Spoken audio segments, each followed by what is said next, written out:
Friends, నమస్తే అండి. పొంగడాలు part 2 అండి. ఇలా చెప్తున్నాను అనుకోకండి, ఎందుకంటే అందరూ చేసుకోవాలనే ఉద్దేశంతోనే ఇలా చెప్తున్నాను.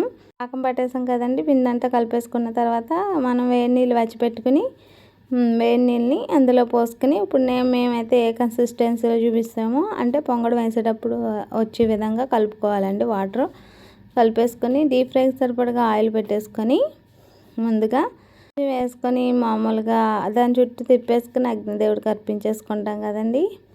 తర్వాత వెంటనే పొంగడాన్ని చక్కగా అందంగా గుంటగడ్డ తీసుకుని దాన్ని స్లోగా వేసుకోవాలండి. ఎలా అయితే చూపిస్తున్నామో అలా వేసుకొని దోరగా ఫ్రై చేసుకొని మనం తీసుకోవాలండి. ఒకటి వేగుతుండగా ఇంకోటి వేసుకోవచ్చు. చూసేసరికి ఎలా పొంగుతుందో అందుకే పొంగడం అంటారండి.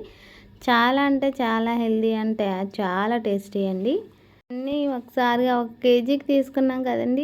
ఇందులో యాలకుల పౌడర్ కానీ ఇంకేమీ వేయకూడదు, పొంగడాలు కాబట్టి అండి. ఇలాగే వేసేసుకోవాలి మనం.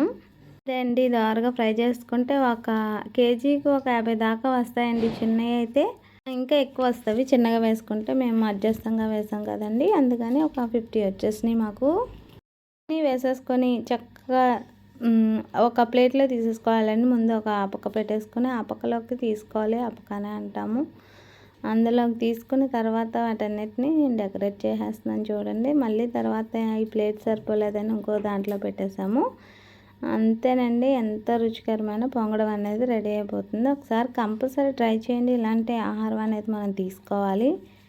అలానే పే చేసుకున్న తర్వాత ఇవి మరిన్ని ఎక్కువ వచ్చినాయి అని చెప్పి ఇంకా పెద్ద గిన్నెలకి ట్రాన్స్ఫర్ చేసామండి. ఇవి మీరు ఎక్కువగా కాకుండా 50 అంటున్నాను కదా, మీరు ఒక 25 వేసుకుంటే, ఒక 1/2 కేజీ వేసుకుంటే 1/2 కేజీ బెల్లం వేసుకుంటే సరిపోతుందండి.